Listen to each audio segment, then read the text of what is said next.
A lifelong desire of restoring glory to his family name was his strongest motivation. Betrayal by his closest friends sparked one of Rome's most horrendous civil wars. Under the leadership of a brilliant man, Roman Republic was transformed into the first Roman Empire. Tensions rise as the populares prepare for all-out war against the Ottomans. This is Rome, the history of them.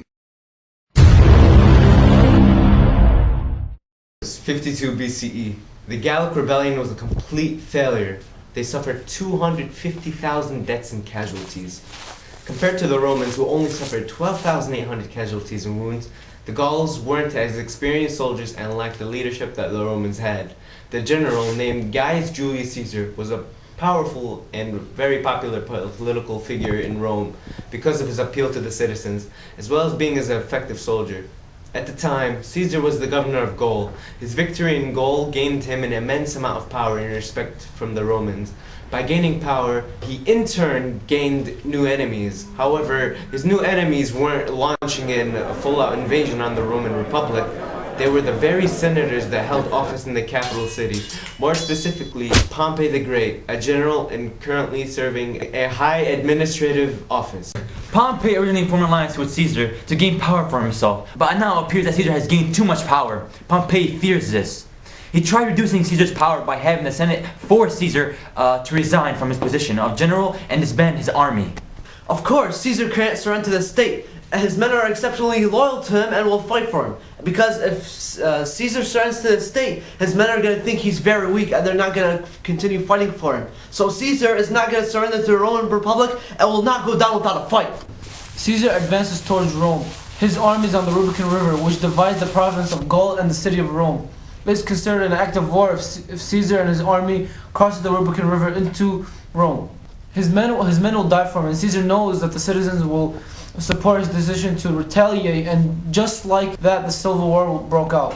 What Pompey fails to realize is that when he started war with Caesar, that Caesar's army was confident enough that they will emerge victorious. Caesar's army is filled with veterans that suppressed the rebels in Gaul. They had the experience on the battlefield.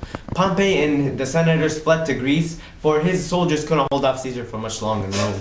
This bought them some time because Caesar had to build and stockpile supplies necessary to sail to Greece. Pompey took advantage of the time he gained in Greece and built a tremendous army. He outnumbered Caesar's army 2-1. But that doesn't change the fact that Caesar's army were warriors and more experienced. Pompey's soldiers were still recruits. They were nothing compared to Caesar's experience and true masters on the battlefield. Caesar ends up obliterating Pompey, but Pompey managed to escape and he ran all the way down to Egypt. So what Caesar did, Caesar ran all the way down to Egypt to get Pompey too. Pompey wanted support from King Ptolemy. King Ptolemy knew what Julius Caesar was capable of. Siding against him would have ended terribly for the Egyptians. To gain respect from Caesar, Ptolemy ordered men to assassinate Pompey. This would strengthen the relationship between Caesar and Ptolemy. In September 48 BCE, Pompey was murdered and beheaded. It's so ironic how Pompey betrayed Caesar in the beginning, and then at the end, the same thing happened to Ptolemy, how he betrayed Pompey. Now no one can match the power that Caesar has, and Rome belongs to him. What's interesting is that he pardoned the senators that betrayed him, and Caesar promised peace and prosperity for Rome. 44 BCE, Caesar declared himself dictator of Rome for life. This is what motivated the Senate to conspire against him. They fear that Caesar has usurped the people of the right to vote and believe that it is their duty to save Rome from the tyranny of this dictator. On the Ides of March 44 BCE, Caesar was warned about his assassination, but foolishly ignored it because he thought no one had the guts to do it. The lead conspirator was Marcus Brutus, who was once a companion of Caesar. He was led into a public theater where he received 23 stabs that ended his life. When he seen Brutus stab him, he said, "You too, my child?" Caesar would have never expected someone he once cared for to plot against him. After Caesar was killed, they went into the streets and informed the people about the death of the tyrant. People had the opposite reaction from what the senators had anticipated they would have. People looked up to Caesar as a very influential idol, and the senators deprived the people of him. Rome was now once again politically divided and was plunged into a state of anarchy. This is the start of the Second Civil War.